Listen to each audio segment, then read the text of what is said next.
तो वो इतना फिट हो गया है ना कि अभी हम लोग आग भी बंद करते तो वो दिखता है कि जो भी हुआ था हम लोगों के साथ। मेरे फादर को, मेरे अंकल को हम लोगों के सामने उन पे फायरिंग हुआ and they were shot dead in one go. मेरे फादर बहुत ही अच्छे इंसान थे।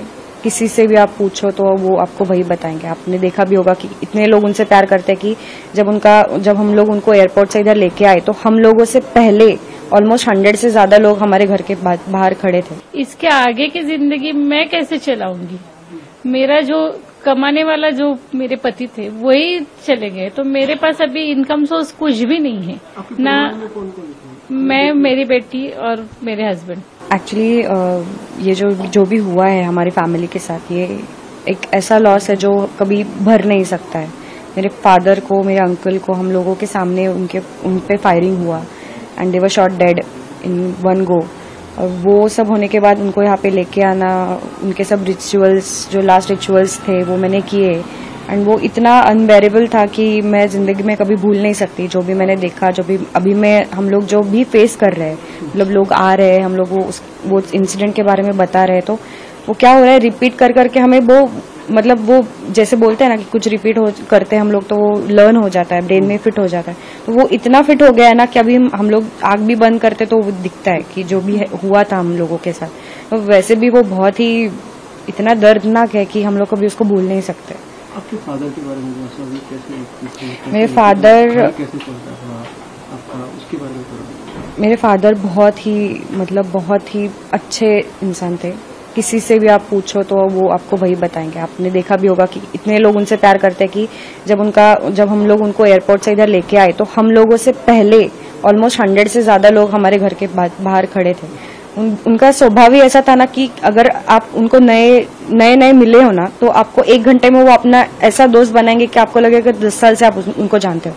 मतलब उनके मेरे एज के भी फ्रेंड्स है, इतना उनका नेचर बहुत अच्छा था। मतलब और किसी को भी हेल्प करो, जो भी तकलीफ में दिखे उसको पहले जाके हेल्प करो, ऐसा उनका नेचर था। तो कभी एक्सपेक्ट नहीं किया था कि उनके जैसे अच्छे लोगों के साथ ऐसा होता है। मतलब हम लोग सुनते हैं ना कि अच्छे लोगों के साथ हमेशा बुरा होता है, वो हमने देखा अपने खुद की आंखों से। और जो हमारा पूरा घर, हम दोनों की पूरी लाइफ वो चलाते थे, ऐसा बोल सकते हो आप। और अभी ऐसा हो गया कि वो नहीं है तो मुझे पूरा अंधेरा दिख रहा है कि मैं मम्मी को आगे जाके कैसे अभी ये टेंशन है कि इसके आगे की जिंदगी मैं कैसे चलाऊंगी। मेरा जो कमाने वाला जो मेरे पति थे वही चले गए, तो मेरे पास अभी इनकम सोर्स कुछ भी नहीं है ना। मैं, मेरी बेटी और मेरे हस्बैंड, हम तीनों ही हैं। तो मेरे पास अभी मैं तो खुद हाउसवाइफ हूँ और मेरी बेटी का कोई जॉब भी नहीं है, तो वो छोटे मोटे काम इंटीरियर के करते थे तो उसी में हमारा चल जाता था। पर अभी वो ही नहीं है तो मेरा घर कैसे चलेगा और मेरी बेटी का भविष्य कैसे चलेगा। और सबसे मेन बात तो मेरी बेटी की सिक्योरिटी मेरे लिए बहुत ज्यादा इम्पोर्टेंट। तो मैं चाहती हूँ कि गवर्नमेंट मेरे लिए मेरा घर चलाने का कुछ मेरा इंतजाम करे, और दूसरी बात तो मेरी बेटी को जॉब दिलाए ताकि उसकी जिंदगी, अभी मैं तो उसको जॉब ढूंढने जा नहीं सकती हूँ और ये अभी खुद इतनी कैपेबल नहीं है कि तुरंत कुछ कर ले, क्योंकि हमारा पूरा एकदम से रुक ही गया ना, पूरा आर्थिक स्थिति हमारा पूरा।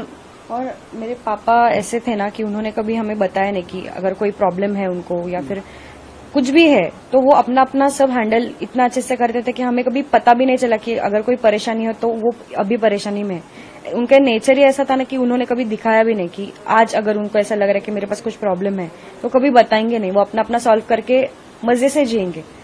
तो हमें कभी पता नहीं था कि उनका क्या फाइनेंशियल है। तो आप अभी अपने घर की आर्थिक स्थिति को लेकर परेशान हैं? बहुत ज्यादा, क्योंकि मेरे पास वो ही कमाने वाले थे, मेरे पति थे। मैं तो मेरा घर का वही देखने वाले थे। पर अब क्या अपेक्षा है आपके साथ? मेरा अपेक्षा है कि अभी जब तक इसको जब तक जॉब नहीं लगा देते गवर्नमेंट तब तक वो मेरा घर चलाए। कुछ कंपेंसेशन कुछ तो मुझे देना चाहिए ना। और दूसरी बात, इसको जॉब लगाए और इसका सिक्योरिटी मेरे लिए बहुत इम्पोर्टेंट है। बच्ची ने हमने देखा कि एकदम बेटे की तरह मैं चाहती, मुझे आज कोई गम नहीं है कि मुझे बेटा नहीं है, क्योंकि ये बेटे से बढ़कर उसने अपने पापा और वो जो उनके फ्रेंड थे उनको वहां से अकेले फेस करके सफर करके उनको यहाँ पे लाया है। तो वो एक बेटे की तरह लड़ी है वहां पर और उनको लेके आई है। तो मैं चाहती हूँ कि उसके लिए सरकार ने वो अपनी ही बेटी है ऐसा समझकर उसका जॉब और मेरा घर चलाने का कुछ तो बंदोबस्त करना ही चाहिए। महाराष्ट्र सरकार से भी आपने उम्मीद करेंगे आपके हाँ, मिल भी रहे हैं? मैं महाराष्ट्र सरकार से और अपना सेंट्रल गवर्नमेंट से भी वही उम्मीद रखूंगी कि उन्होंने मेरे लिए करना ही चाहिए, क्योंकि हम लोग वहां गए, हमारी गलती नहीं है बस। तो उनकी तरफ से मैं यानी कि उनको रिक्वेस्ट करती हूँ कि वो प्लीज हमारी तरफ देखें और हमारा कुछ तो हमारे लिए कुछ तो करे।